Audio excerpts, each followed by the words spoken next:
Hot Springs Village Inside Out is a closer look at the largest gated community in North America, spanning 26,000 acres in the Ouachita Mountains in south central Arkansas. Join me, Randy Cantrell, and some occasional guests as we explore Hot Springs Village Inside Out. How old were you, Tom, when you started doing the courses over here? I probably was the first trip I think I made out there was, I think I've told you this story before. I came out there with Mr. Alt, I think it was 1974. And then we had breakfast with Mr. Cooper, and that's when he described what he wanted to do at Cortez over breakfast. And I said I had to go to the restroom, and this other couple had come in to have breakfast with Mr. Cooper, and I walked towards the restroom, and I looked at this photograph on the wall, and I came back, and there was a little break in the action, and I elbowed Mr. Alt, and I said, "Those people are, on the wall on the way to the bathroom." And he said, the guy owns some hardware store in, Bentonville, and he's just an old friend of Mr. Cooper's. Well, it was Sam and Walton and his wife. And they evidently breakfast every morning at the Holiday Inn. So that was my claim to fame of why I shop at Walton to this day. That about 74? That's when I think the first trip was, yeah. And then, obviously I immediately started working on Cortez. When was Cortez open? 76. Well, yeah. So, when I finished the plans, they started construction. There was no, you need a permit for this or you need a permit for that. So that was literally that year. It went under construction, finished the following year, and opened. So you were 24 at the time, 25? 24. Young. McGraw Realtors, located in the heart of Hot Springs Village, is the fastest growing real estate office with over 30 agents and staff. Executive brokers Lori and Ken Henderson, along with realtor and waterfront specialist Rick Marshall, they're eager to share the special features of Hot Springs Village with you. For a complimentary relocation packet, call Ken and Lori at 501-276-3018 or call Rick Marshall at 501-601-RICK. They are McGraw Realtors of Hot Springs Village. Renaissance Homes builds spec homes ready for sale and custom homes. Brandon Tedder and his team make the process easy. Renaissance Homes incorporates solid construction methods from the ground up. Brandon is a certified green builder. With a fixed price approach, detailed spec sheet, you'll know upfront how much it will cost. Every job has a dedicated project manager and an in-house design expert. From permitting to landscaping, Renaissance Homes is the preferred builder headquartered right here inside Hot Springs Village. All right, we've got Tom Clark. Tom and John Paul were around at the beginning of Diamante being built, and we're at the 30th anniversary for Diamante. So it's the reason for the conversation. I appreciate you guys joining us today. Tom was a principal architect with Alt Clark and Associates, and 40 years, Tom? Over 40 years? Well, it's my 55th year right now in golf architecture. And Alt Clark started, I think, 12 years after. It was M&B Alt Limited when I started in 1971. And literally, I think we changed the name in the business plan in 1982, I think. To Alt Clark and Associates. It was and John Paul, you were the director of golf in 1997, and that was when came in 1997 to the village. And that's when Isabella started. So you weren't here when Diamante got built. No, I wasn't here when Diamante was constructed. Tom was hired by Cooper to do that course as well as all the others. Tom had his hand. I'll let him tell it, but he had his hand in every course in the village. But no, I came to the village as the director of golf the month they started construction on Isabella. And my responsibility was in-house construction at Tom's direction. I wanted to start this on Isabella, trying to get a little background. Until until 97, when Isabella was started, Cooper developed all the courses, hired the architect, hired the contractors, did everything and paid for everything and gave it to the POA after it was finished. And Isabella was going to be a little bit different. Diamante had been built, and they spared no expense on Diamante, and we'll talk about that later. But it was, if we were going to build another course, the POA at that time wanted to build more of an upscale course. So they went to the board of directors and said, if Cooper's going to do this course, we don't want it run of the mill like the other courses where we wanted to do a step up in this. And so Cooper said, that's fine, but we're not going to pay for that. What we'll do is we'll give you an interest-free loan, and you put the extra money into the golf course and build it better, and then you can pay it back over time. And that's when they developed the surcharge of $3 a round to pay for Isabella, and that's what paid for it. But we spent about, I think it was about $6 million on the project, including the maintenance building, the all the equipment, the clubhouse, the whole thing, and which was a lot of money at the time. But there were courses being built all over at that time, and there were I don't know how many would you say, Tom, were being built in the United States back then when Isabella went in. We were in the industry was building between 350 and all the way up to 500 right in that period.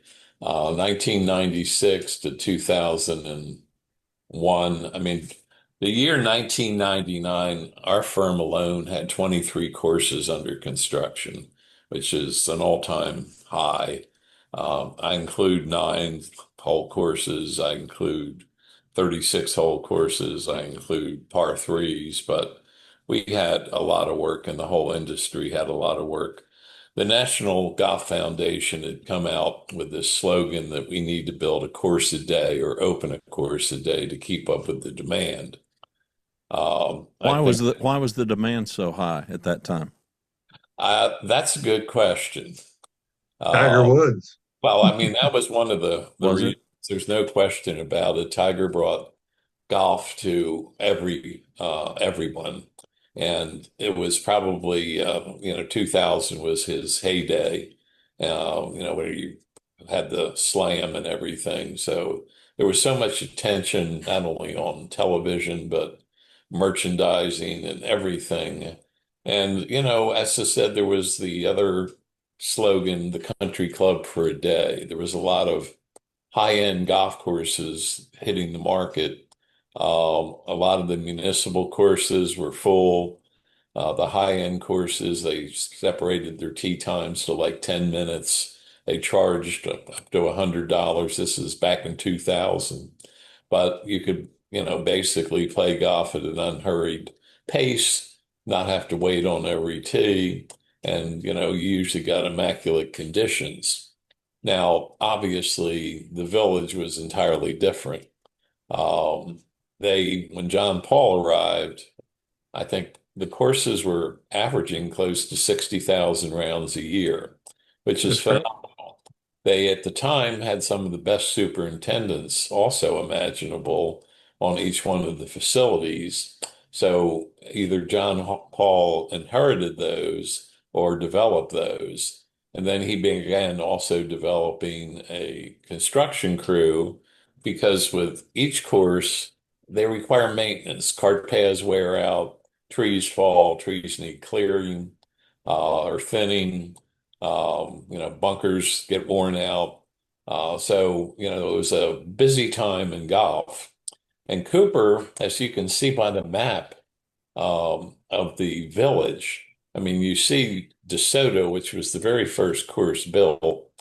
And Mr. Alt was totally responsible for that. What was done before I arrived in 71.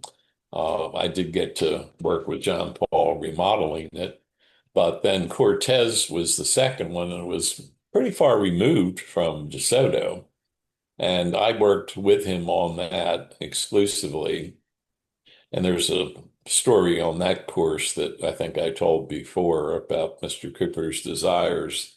But then the courses started piling up, is a word that I use on the east end of the property. One touched the other, and then, the Coronados and Ponce and Balboa and everything just fed from one to the next because they realized the value, obviously, of the golf course and the premium they could receive on the lots surrounding the course.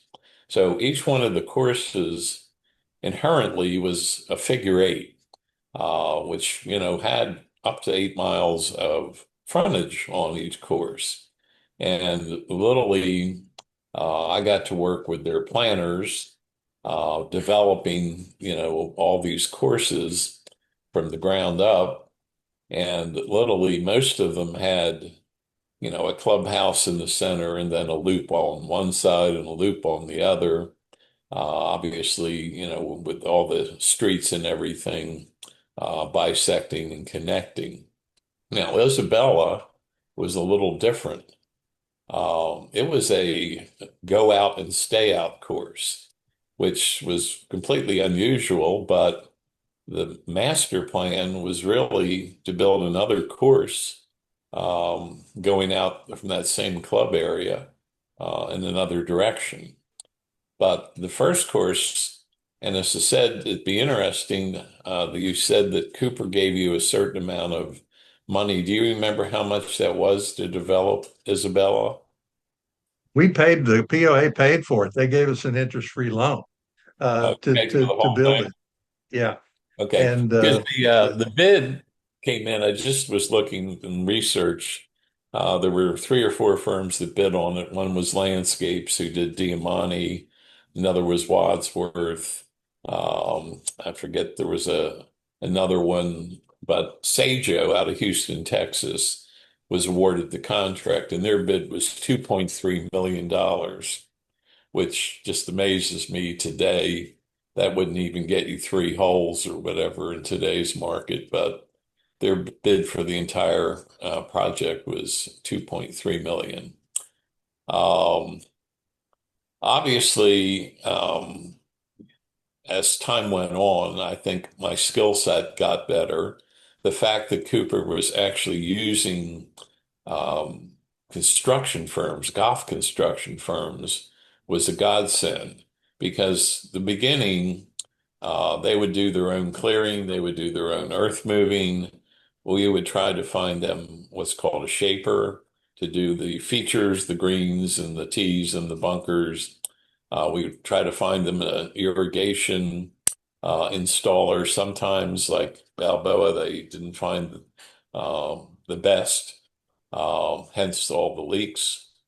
But, each discipline was cobbled together to basically create, a golf course. And at the end, they would construct a clubhouse, parking lot, maintenance building, maintenance equipment, do the grow-in for the course. And then, as you said, deed it over to the homeowners association, which to me was a very clever way of not having the ongoing maintenance and the ongoing operation of a golf course. They were developers. They weren't meant to be golf course operators.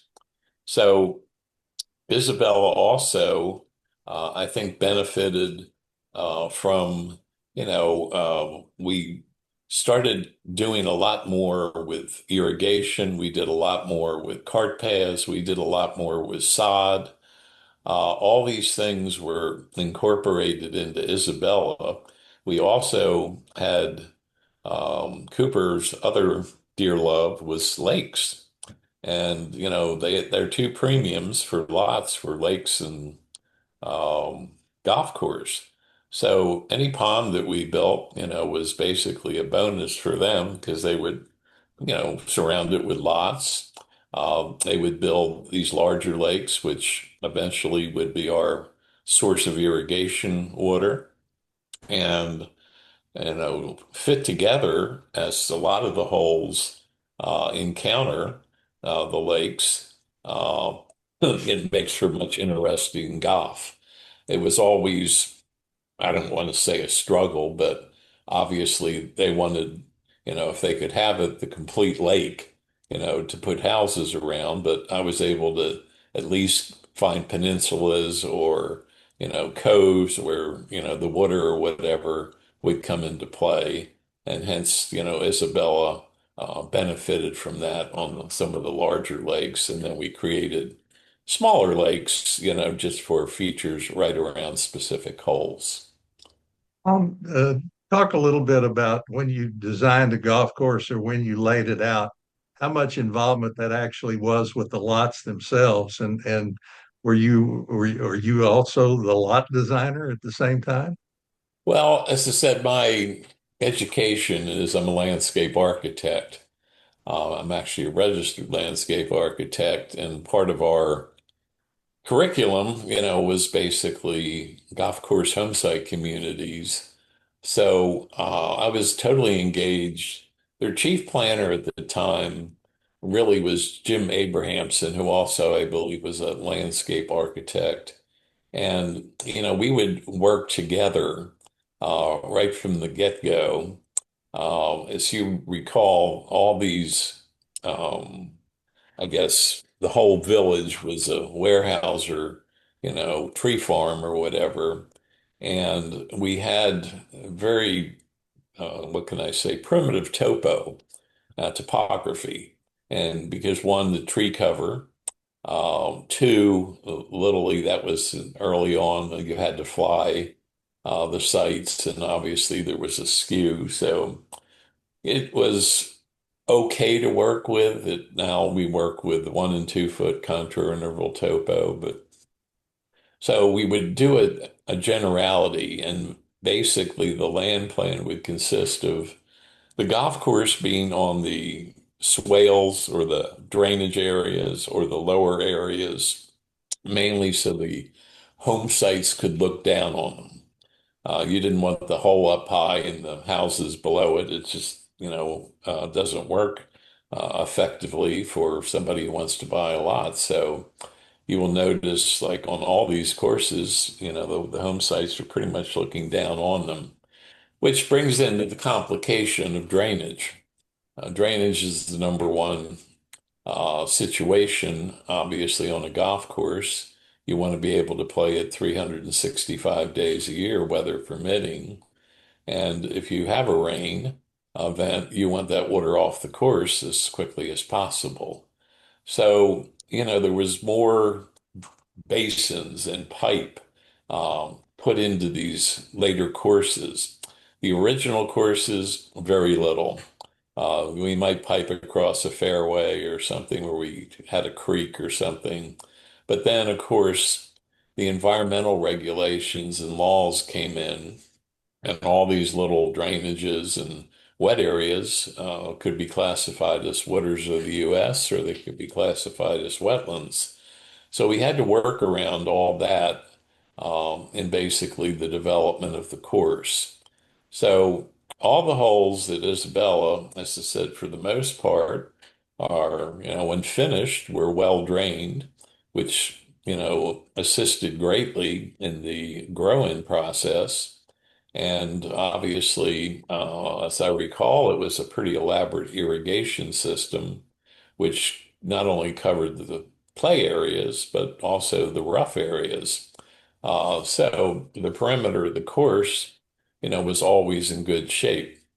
And of course, as with all Cooper projects, you're in the trees. And most of those trees were pine trees. And literally, they have a lifespan. And, after right now, 25 years, some of those trees obviously have disappeared. And, as I said, I don't know what plans are for reforestation, but trees are not They're the, going. they're going through a period right now with some pine beetle problems, and they're thinning out areas in the village. The east end of the village was all plantation pines that were planted in '85, if I remember correctly, and they grow relatively fast, and they should have been thinned two times over those years, and they weren't thinned at all. So now they're going through and getting the beetle problem taken care of by thinning the areas that they can thin. But when you built Isabella, to make it better than the other courses, it was wider than the other courses. It was cleared wider, which made the irrigation go from wall to wall, which was more expensive. You did 8 foot 8 foot concrete cart paths that made it more expensive, and with curbs that expanded to like 12 feet around the tees and greens. You did extensive drainage to those projects, a lot more sod, and those are all the things that made the price go up and made the course a little bit better than the ones that were built before it. Well, Would that you was, agree? yeah, the ongoing, I don't want to say battle, but it was always, um, when we started on the first courses like DeSoto and Cortez, the corridors were only 300 feet. Well, it's been going on since golf began. I mean, we just did a little decade, each decade in golf, the big differences, and a lot of it has to do with obviously the clubs and the ball, and those corridors needed to get wider. We then went excuse me, 350-foot corridors, and now we're at over 400 feet in those corridors. So yes, the corridors got bigger, the clearing was wider, because I think I was more in tune with who am I really building this golf course for? I'm not building it for the people that play the back two tees. I'm building it for the forward three tees, the, men's regular, the forward tee for ladies, the family tee, the gold tee for senior men. I mean, they're the people that support the golf course. And, it's meant to be a fun sport, obviously. It can be frustrating. But the bottom line is when there's more room out there to direct your ball or let it run out, and a lot of the bunkering became more target oriented. It wasn't necessarily boom, right at 220 yards, we have a big bunker, so everybody gets in it. Now we put it out there at 300 yards to aim at. I mean, now today's golfers would fly right over that if they're on the PGA Tour. But the average golfer, the better golfer, still only hits it about 275 to 280. And, we put a lot of more directional bunkering out there. Now, around the greens, of course, as you get older, you get better at designing. And a lot of the greens obviously are well contoured, but they're not severely contoured. And, as I said, they're large enough that, to get on the green. And hopefully, once you're on the green, you can speed up. Because the thing was, with all the number of people playing, we wanted to get as many people around the golf course to enjoy it as possible. So also you take every advantage you can, and that's what I said. If there was a Cooper Lake, if there was one that we felt was a wet area or whatever that we literally could develop into a lake, we built it. And they were inexpensive to do back then. And of course, we put some rock walls and stuff around some of these features. And, it just continued to make it more and more attractive. Our tees, I learned that, that's back tee that's over 7,000 yards, and you could be as big as a thimble because who plays it? And then, the tees that I said before, the whites and golds and reds and whatever, they're the ones that get all the play. So they need Now, to, one of the big attractions to the village that I've always believed is the way that the homes were built around the golf course. It's set back as far as they are, and being single family, they weren't zero lot line or on top of each other. And I think that that's one of the biggest attractions of the village. But the other thing is, and I talk to people all the time, there aren't two holes alike in the village, and they were built the courses were built every 6 or 7 years, and you can see your evolution as you went along. And you talked a little bit about that. You got a little different as you got older, and styles changed, but you can really see that. And with Diamante, that was built in '95, and when it was opened in '95, you really went overboard on that golf course. Before Diamante was built, uh, Randy was right. We were doing about 60 to 63,000 rounds per golf course with the 6 courses, and they went till 2:30 in the afternoon with tee times. And Cooper decided, well, there's a segment of the population that doesn't want to have to get in a lottery, that they don't want to have to fight for a tee time. So we think a private course would go good here. And that's how Diamante got built. So, Tom, why don't you talk a little about the money that was spent on Granada, on Diamante, and how you made it a cut above? Well, just what you mentioned, it was an internal idea to have a private club in a, what can I say, a homeowners association village.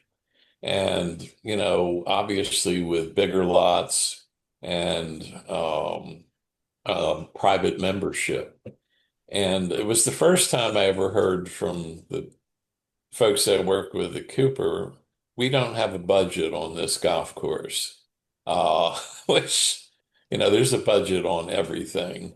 And literally, I think what they were saying is we wanted to be a cut above anything, not only in the village, but the state. And, we want to attract people from near and far. So I definitely worked hand in hand with the, I guess, planners to lay out, not only the golf course, but the roads and everything within the envelope.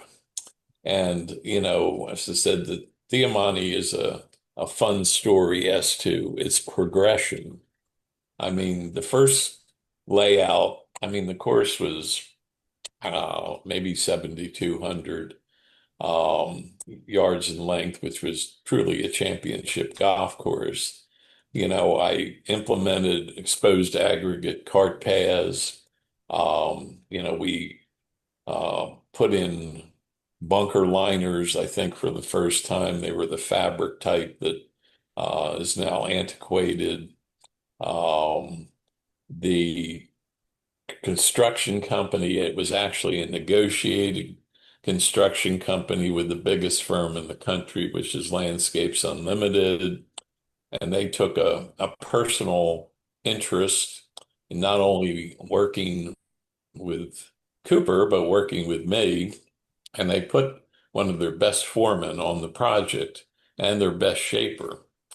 Unfortunately, it wasn't but a week and a half after the project started construction that the shaper was diagnosed with cancer and unfortunately passed away. And he had just finished like the 18th green, and that was it. So they brought in another excellent shaper.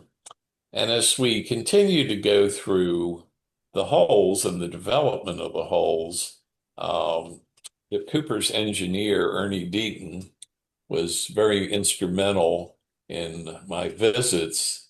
And, he was, I want to say, a personal friend of John Daly's, but he knew of John, and they had forged somewhat of a friendship because, as you knew at the time, John Daly and Rick Ross were real buddies because Rick Ross, your golf pro at Ponce, was literally his instructor. And, they were great friends. So Ernie came up with the idea of having John Daly, be a consultant on Diamante. Well, unfortunately for John, we started lengthening the golf course to be the longest course in the state. And Maumelle at the time, I believe, was the longest because as Mr. Alt had done that course, he kept saying the owner, Jess Odom, every time he came out there, had built a new back tee. And it was about 75 or so yards, 7,500 yards long. So we wanted to surpass that.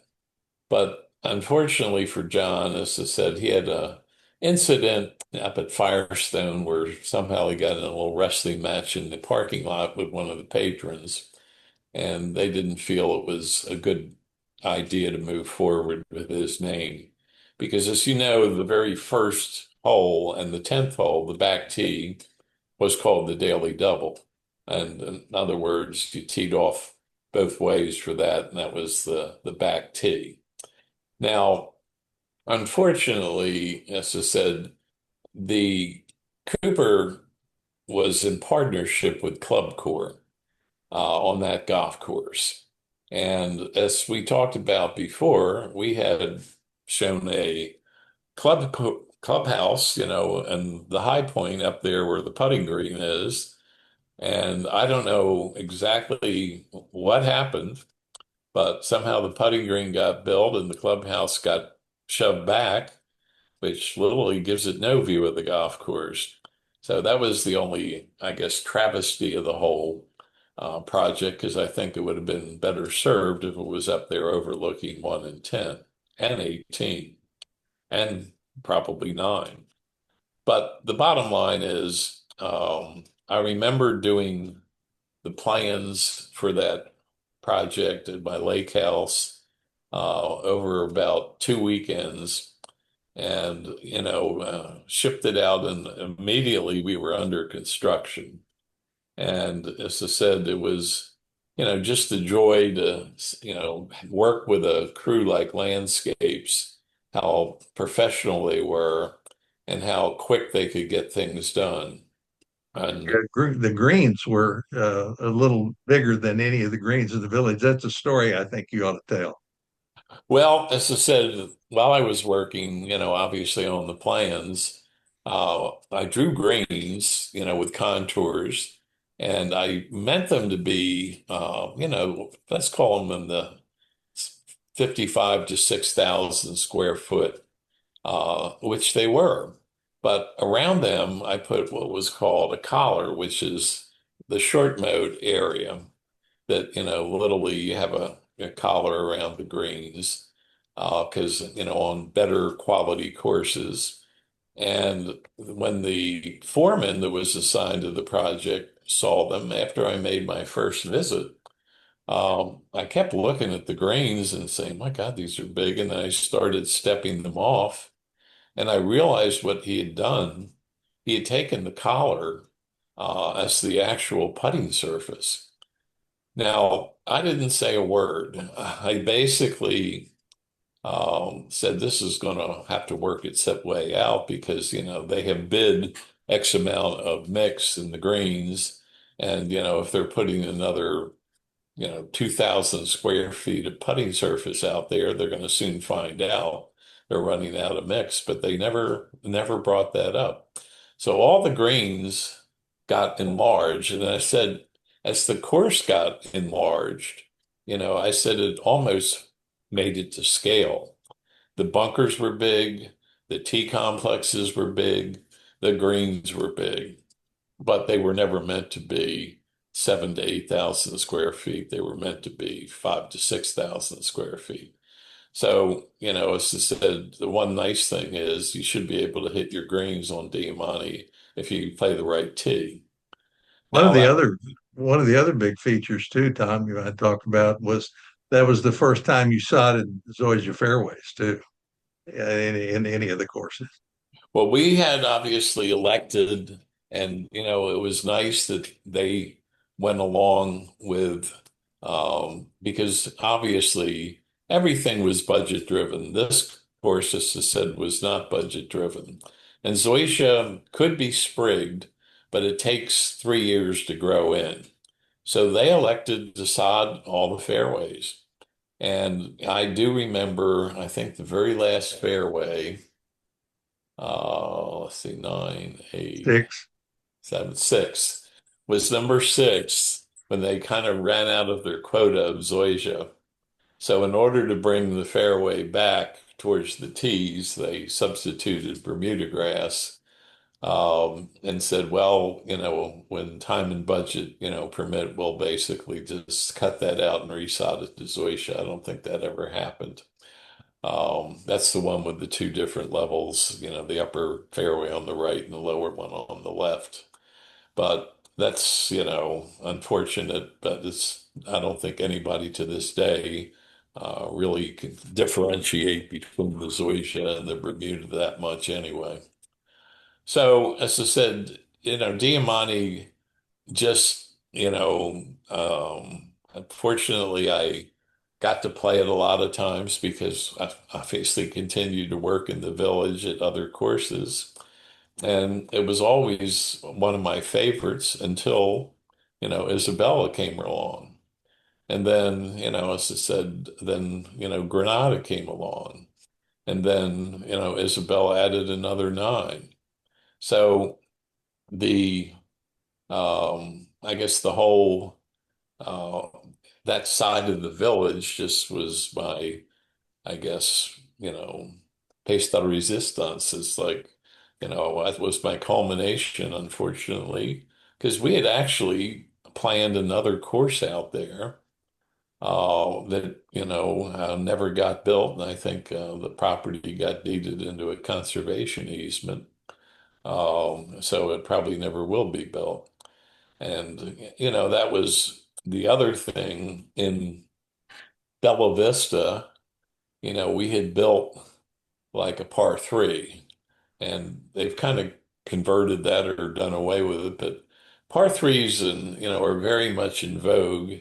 And you and I have talked about Coronado, about just adding like a tee to make that potentially you could play it as a par three or you could play it as an executive course. But I just think that, lately I've been working on more par three projects than I have 18-hole golf courses. As you know, I just opened one up in Shangri-La 2 years ago. I'm doing one right now in Leesburg. I'm doing another one at Afton Mountain in Virginia. I'm doing another one in Culpeper. So par threes now, I think the village would love. So if you have any extra property, let me know. It's interesting. One of the side notes about Isabella and Granada, and kudos to you, when Isabella was built, or when Granada was, I mean, Diamante was built in '95.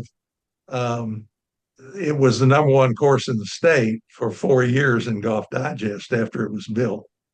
And then Isabella took over for 4 years as the number one course in the state when it was built. So you really did a nice job with both of those and gave great recognition to the village. And I'm very proud of that. some people don't remember, but the board of directors when Isabella got built said, please don't build any more golf courses. Now we have enough. And then they built Granada. And now they said, we truly have enough. And you were going to build one more, which was the 18-hole extension to Isabella. And they finally said, no, we'll just do 9 and put in the 3 lakes, the Sophia, Maria, and Estrella. And so they did that. But there was actually, like you say, another golf course that was going to be developed back where the conservation easement is now that Cooper deeded that property over. So this was truly going to be one of a kind golf village, and still is. But you did a heck of a job with this property, and you can see the evolution over the years as it went along. And if you talk to 10 golfers in the village, they would give you 8 different answers on what their favorite course is, and for different reasons, but it truly a tribute to you. Well, I appreciate that. And as I felt, I got better as time went on.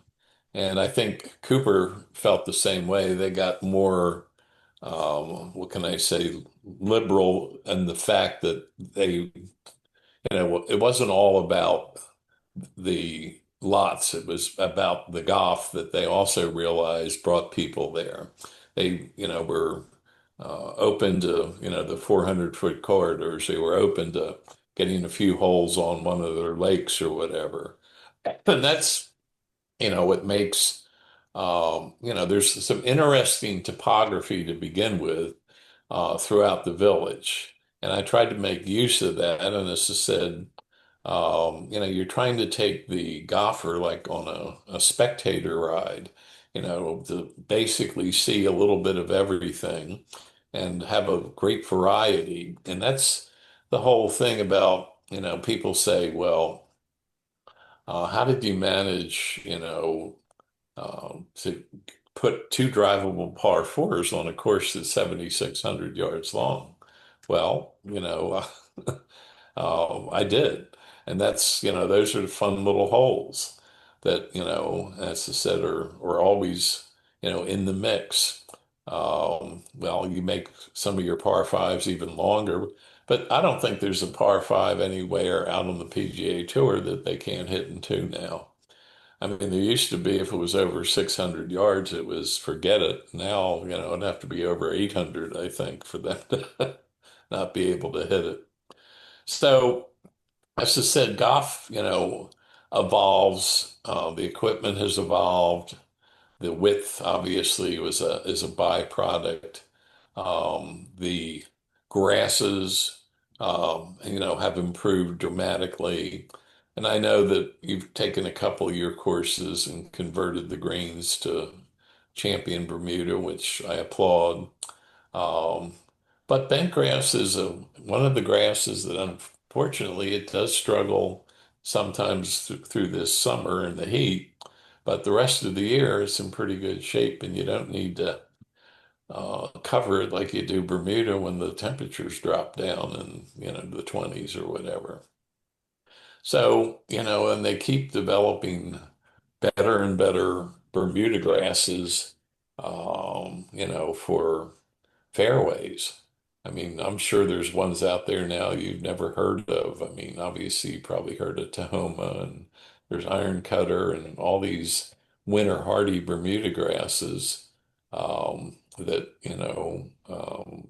take the low temperatures and, withstand the harsh winters and are tighter and, fine bladed. And, I mean, they almost look like bent grass. I mean, they're just gorgeous. So there's a lot of innovation, and unfortunately, there's a lot of expense.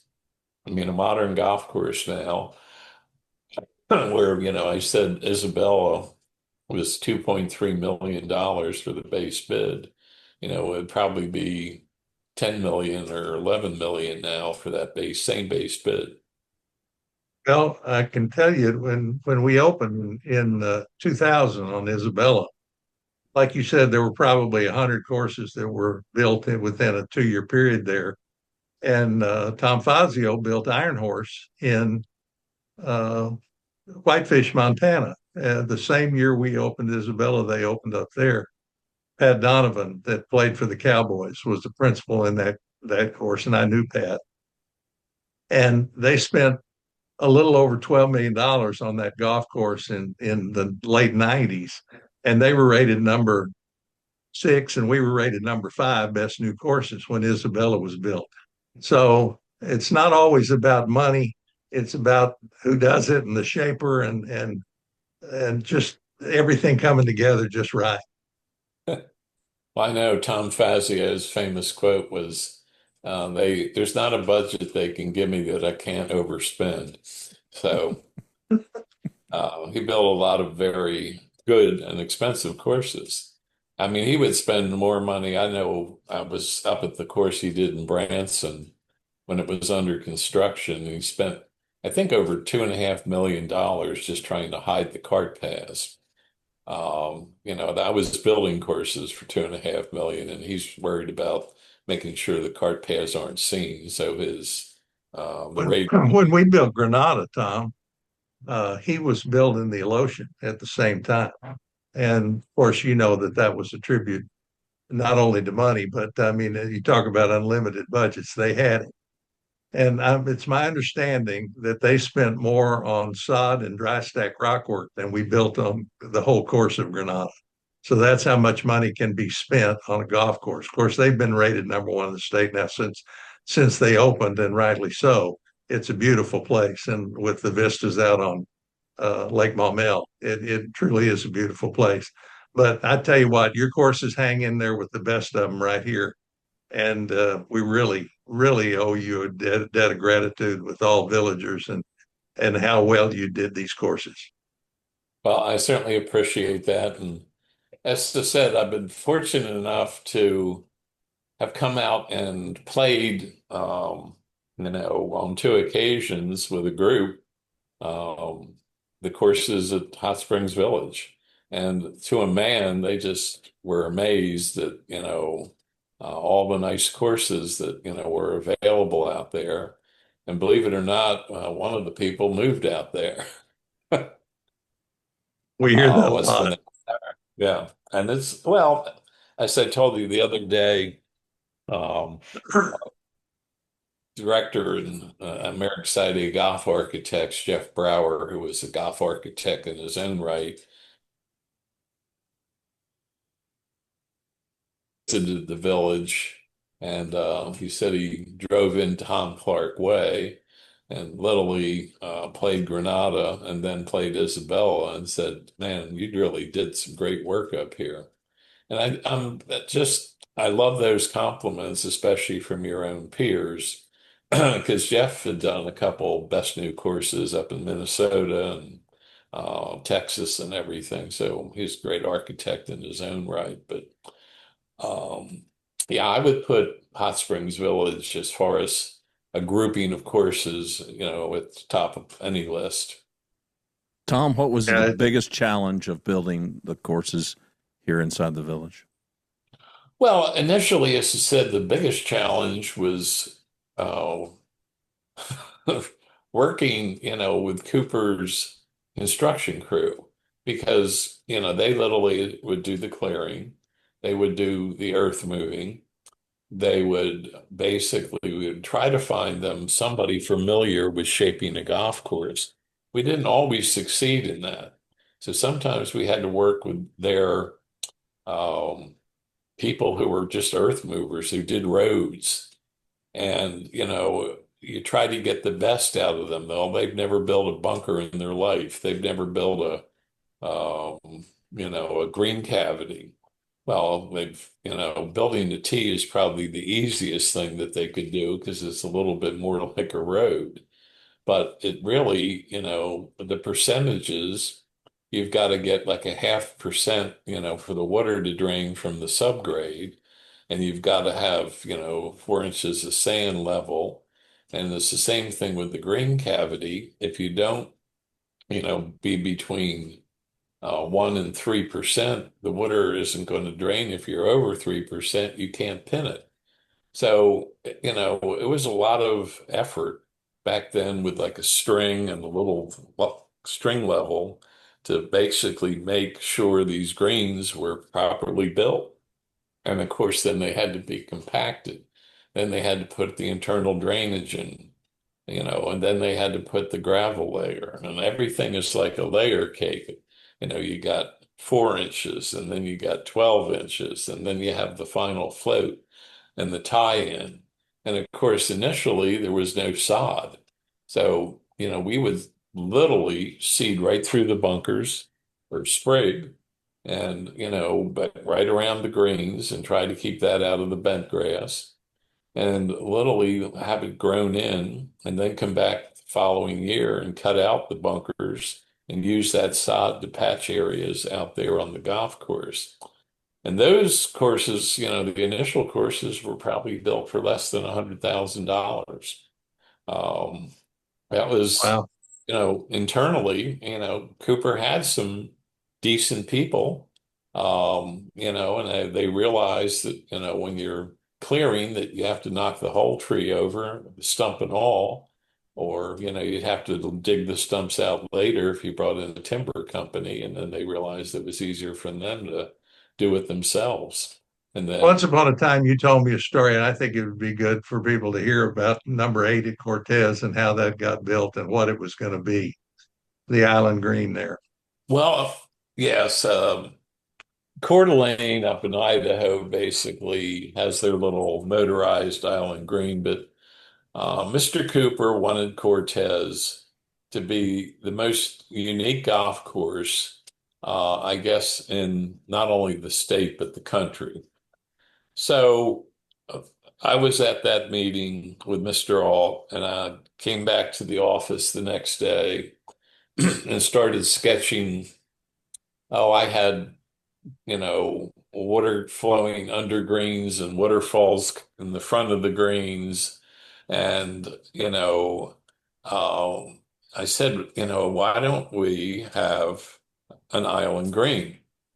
And, he scratched his head and he said, well, how are you going to make that happen? I said, well, the Arkansas River has tons of barges, and I'm sure there's some derelict ones, and maybe we can buy a couple and lash them together, fill them up with soil, and then sand on top and create a floating green.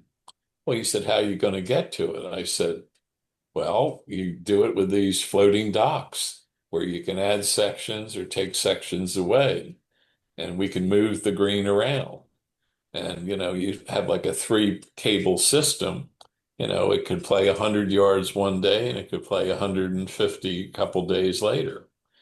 And, people could walk out to it and walk back. And unfortunately, it's a little, just like Coeur d'Alene, it's time consuming. I mean, when you get to that hole, there might be two other groups waiting because you got to get in a boat there to go out and then the boat to come back. But it's so unique. Um, it's, there was a course in Ponte Vedra down in Florida that was an island green, but it was connected by a little walk earth causeway. This would be, something totally unique. Well, I contacted, a couple places on the Arkansas River and I found the barges. And it was a matter of, I'm saying, well, can they be trucked up to Hot Springs Village? And they said, well, it'll be expensive because it might take a tandem truck or whatever. And obviously, these things are pretty big. But, and even getting through the gate, but it was doable. But it was expensive. And then, we presented all this to Mr. Cooper, our waterfalls, our rock work, our whatever. And he went, oh my. And that's why that didn't happen. It was pretty much the bottom line, but it would have been very novel because I don't know, other than the one in Coeur d'Alene, which has its own power system in it, they can move that green around also. I mean, it's almost like a little submarine underneath. I mean, you can take the tour when you go out there, but there's like, a whole engine underneath to move that green around. And then obviously they have a boat that takes you out there with your putter or whatever if you've hit the green. Well, it So, turned out to be a beautiful hole anyway. right. So So we basically, I think when it was built, I think both 7 and 8 had like a sandy beach, which I don't think are probably there anymore because the wave action, it was one of those, I guess I didn't think far enough ahead that you can have storms and, you can get erosion but it was covered with bunker sand all the way into the water, in front of that green. But I think it it's lasted quite a while. It lasted for maybe 15 years on 7 like that. And it finally succumbed to the elements, but it lasted for a while. Well, those were two of my favorite holes out there.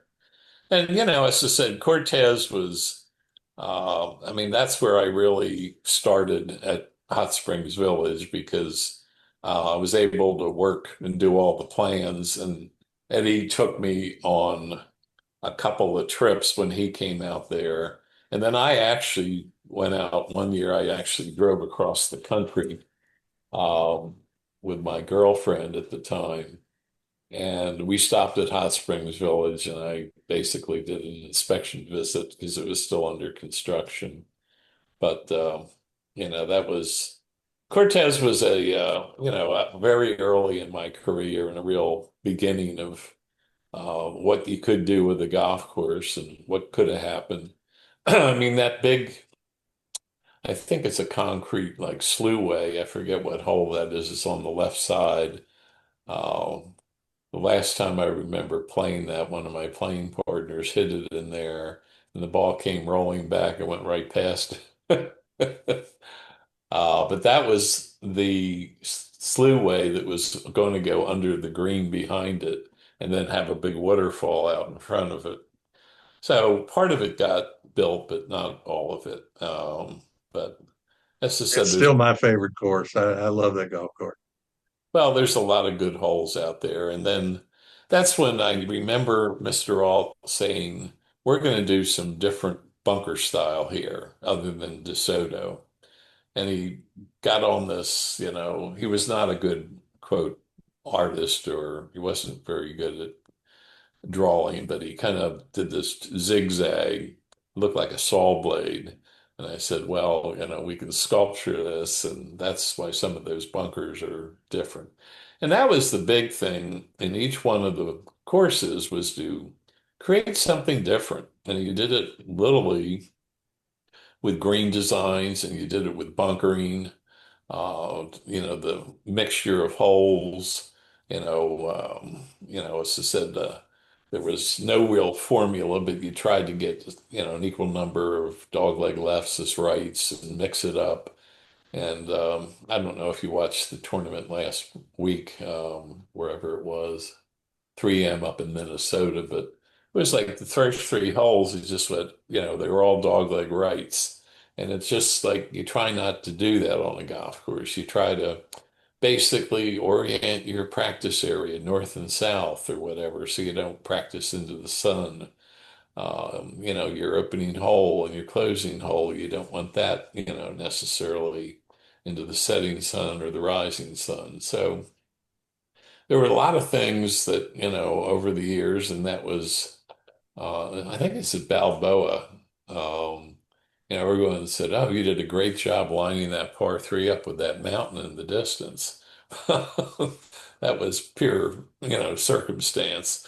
It just so happened that, that mountain happened to be there, and that's where the hole, literally fell to. It's a downhill par three. But as I said, each course, it was great to hear that, when Cooper would call up and say, I think my favorite story that I've told about is they brought in what they called a bean counter for their help run the business and look over. It's kind of like Doge, frugal spending or whatever. And he called me up one day and said, Mr. Clark, you've done some really nice work for Cooper here, but next year we're building 4 new courses. I said, wow, that's great. He said, you'll probably get one of them, but I need 3 other names for the other 3 because I think we need to get some variety. And I'm like, right off the bat, I said, all right, why don't you call Arnold Palmer, Jack Nicklaus, and Tom Fazio? And 2 weeks later, he calls me back and says, you know what? You got all 4 of the jobs, Tom, because their fee for one course was what you charged for 4. So that was my little coup. They were all over $1 million for, design fees, and I was a lot less than that. So I think I forget the 4 courses, but I think one was at Tellico Village and one was at Hot Springs and maybe one was at Savannah Lakes down in South Carolina. But it was, that's why I was, I think, able to stay so long with Cooper. And I sure wish they were still doing this. It's, but, it was, my fee structure and the fact that I could develop a course in their budget. and their budget was usually less than $3 million. So, I think I got a lot for the money. I mean, if I just looking at the bids for Isabella, as I said, Sajo was 2.3, but some of the other bids, one was 4.8, they were a lot more. So it became that, they started working a lot of courses with Sajo. A lot of courses were done with United Golf. These weren't, like Landscapes Unlimited. It was much more expensive and still is, but they do really good work. So, as I said, when you work with good people, it's a lot less stress. They're not hiding something from you. And, what I mean by that is we always recommended that you, as an HOA, assign a superintendent to the project when construction started. That way, when the irrigation goes in, when the internal drainage goes in, things I can't see because it gets covered up, that it's done right because the superintendent's there every day. And I think Mike Davis was the superintendent that grew in Isabella. And as I remember, Mike was a really good superintendent. So that had a lot to do with the presentation and the fact that that vaulted up to such an esteemed position in Arkansas. We had our own construction crew that put in the irrigation system and built the maintenance shed. Excuse me. And built the maintenance shed. We literally did most everything at the golf course with the construction crew and the peripheral stuff besides the shaping and the layout. But it was really turned out to be a good golf course. That was it just came to me now. That was the first course I think in Arkansas that did with continuous pour on the cart paths. It was one continuous pour the whole way instead of doing it in sections. And they dragged a machine behind the concrete truck and just kept going and then put in the expansion joints where they went. So that was an education for me because we had never done that before. But I remember talking to you about the cart paths around the greens and around the tees and how you brought it right up to the tee and you didn't have to walk that far and you didn't go up hills and down hills and it really shows on that golf course. Well, that came to me because the very first course I worked on for Cooper was up in Bella Vista. It was the expansion, what's now Kingswood and Birksdale. He had already built 18 holes, and then we built another 18. Each one of those nines went to those other courses that formulated, so there were 36 holes out of it.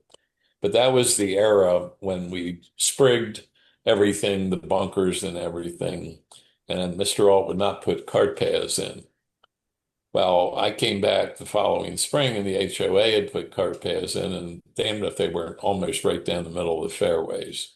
I mean, in other words, I came back to paint the fairway lines, paint the bunkers, to, take the sod out and everything, and they had already put cart paths in. I said, never again.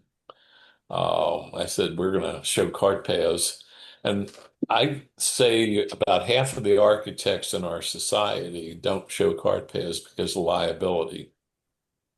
And there's a lot to be said there. I think if you look in the lawyers' logbooks, the number one thing of lawsuits are, injuries on cart paths. I mean, I basically, I had received word on one of my courses, a Cooper course up in Glade Springs, and I had a switchback cart path that came down this par five, which I believe was number 16. They said there's been a lawsuit filed and you're named in it, and about this cart path you designed and blah blah blah. And I'm like, oh dear. Well, as it turned out, fortunately, and not fortunate for the person who got injured and broke his leg, went through a guardrail. This twosome had started out on number one, drinking a beer per hole. And when they literally admitted this, by the 16th hole, they were pretty well tuned up. And so that case was thrown out. But as I said, that's where your liability problems happen is when you show cart paths. But I believe it's an integral part of the construction of a course that you've got to get access points around the green, at least two or three, or else you get a goat track, where everybody parks. And that's why we put curbs around tees and greens, because people are inherently lazy and will try to drive almost up on the tee, or they'll drive right up on the next to the bunker or whatever. So that's what, we usually have 5,000 feet of linear curb on around all our tees and greens. And those are just things that improved the quality of these golf courses. Then you don't have to resod and have unsightly areas. And I think you now know that there's these hard bunker liners that, whether it's capillary concrete or better Billy bunker, that really, if installed in your bunkers, you could be 15, 20 years with perfectly white sand. It never gets basically mixed in with that subsurface, ugly, Arkansas clay. And Isabella, Granada, and Diamante have those now. Isabella and Granada just put them in about a year ago, and Diamante's had them for about 5 years. And it's an amazing process because it's as hard as concrete, but it's porous, and it's an amazing, amazing thing. And it really holds the bunker. And it looks like to me they're going to last 25 years. They've been out there, and that's great because when we did Isabella, we did a limestone spray-in liner that didn't last for 3 years. It deteriorated, but this new stuff is really working well. It's good to see. Randy is an outsider there. You have any questions for Tom while you got him here? I don't. I'm not a golfer, Tom, but, and when we first met, I told you that, but I love the courses. And to say that the courses didn't have any impact in my decision to come over here would just be an absolute lie. I don't live on a golf course, but I absolutely, I love them. Diamante is a sponsor of the show, and I love spending time out there. It kind of makes me wish I were a golfer, but it's just to me a magnificent facility. But I think they all are. I guess my only curiosity. So at the time, you're a young architect. What considerations were being given to the age of the golfers in the village as you were building these courses? Well, that was the eye opener that I finally realized who I was building for. I mean, at the beginning, you're just trying to build a good complementary golf course for home site development. But in the realization that these are mainly retirees, that's when I said I started focusing more on those forward three tees. We would build, a quote championship golf course, anywhere from 6,800 to maybe 7,200 for a back tee. But that back tee is probably no bigger than this desk I have, because 0.0 people play that back tee. You may have some sort of an outing. You may have a club championship where you alternate between a back tee and a blue tee, but it gets very little play. Now, the blue tees, you still have some younger people that live in the village. I mean, I grew up, I guess, in my heyday playing the blue tees. It's about 6,500 yards long to 6,600 yards long. And it's really the white tee, which is anywhere from 58 to 62 or so, that most men play. And that's, myself. Now I'm 76 years old, be 77 next month. I've gone to the gold tees and I love it. And I've seen many players go to the red tees, both men and women. And I've seen women go up to what we call the family tee. It's basically that's something around 4,300.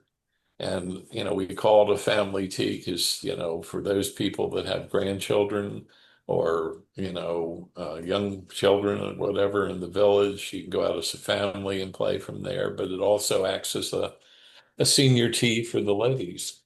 So you're trying to literally accommodate who your clients are. And, uh, it goes to say in every golf course that's not just the village, but that's who your clients really are, is the higher handicapper, the middle tee player, the senior, and the ladies. And, these tees that obviously get built further back, they're for special events, and that's why they're always in the best shape. Matter of fact, I just found this. I was, it doesn't look like it, but I was cleaning up my office. I don't know if you can see that. There's the scorecard that we played on opening day, and John Paul and I tied with a 76, which is probably the last time I ever um, shot in the 70s. And there's a little picture of the. So, how many people played that first round? Well, I'm pretty sure everybody that they could accommodate. Yeah. In other words, I see we were on the second off the first hole, but it was and I think we played with Jay Fox and Mac. I forget Mac's name, but he was one of the Max Stubbs from the US Mac from the Stubbs. ASGA. Yeah. Interestingly enough, I think a few people dropped out of playing that day because it was 106 degrees on Labor Day. Oh, I said, I think, was that the day we had, was it Mike Dunaway or whatever, hitting Yeah, ball at the driving range? yeah. They asked me to do a little talk, and I said, well, welcome to Phoenix, Arizona.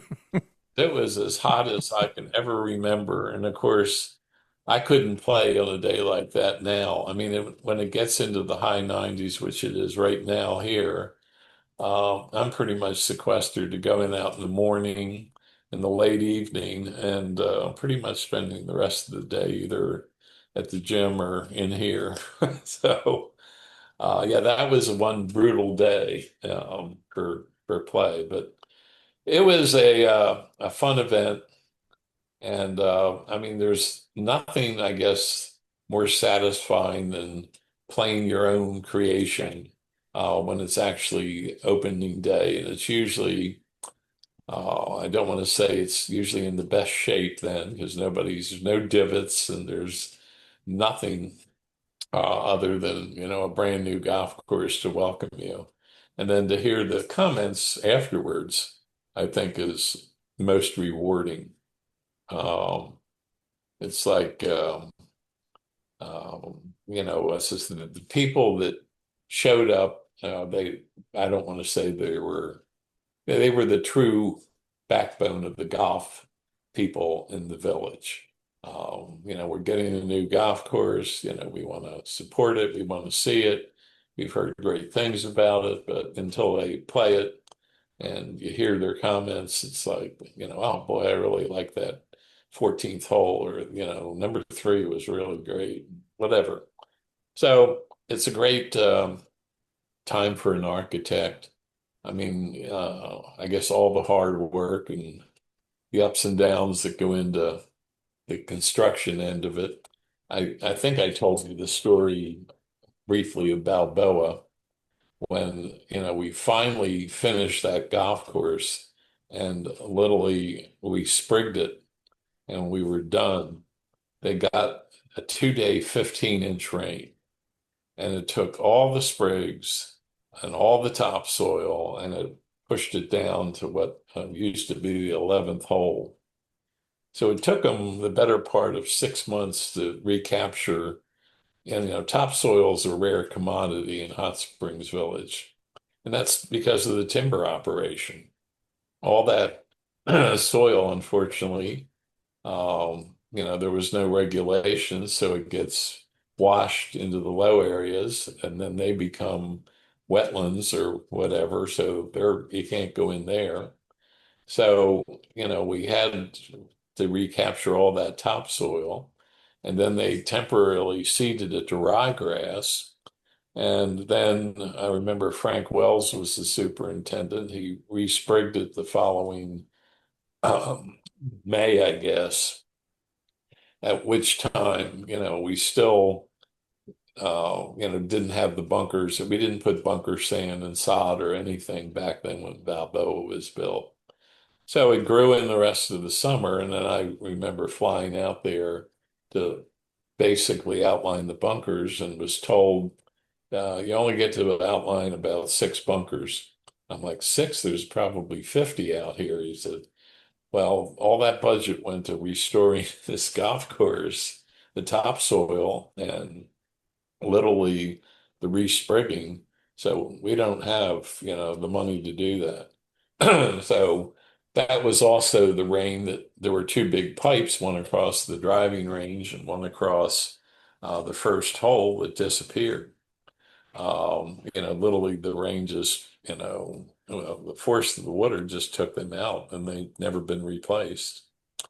So, yeah, Balboa took a real hit, with Mother Nature, and that is what can happen. And I distinctly remember the subcontractor they hired to put in the irrigation. I was told later that he didn't understand what the bell it was on the pipe where you just fit the other thing in and there's a gasket. So he cut them all off and he glued them. Well, they had over 1,000 leaks the first couple of years. So That's what they're replacing now over there with the renovation of Balboa. And it's what, 30 years later, and that they've been living with those leaks in that system for that whole time. Tom, yeah. I think I can speak for everybody that's ever played golf here, and certainly the people that live here. These courses are a true tribute to you, and without you, it wouldn't be what it is. I don't think there'll ever be anything that rivals Hot Springs Village. I don't think you could do that again in the United States, but truly a tribute to you, and a big thank you from everybody that's ever played golf here. Well, I appreciate it. And Randy and John, it's been a pleasure. Thanks for watching Hot Springs Village Inside Out. You'll find all our episodes at hotspringsvillageinsideout.com or on YouTube.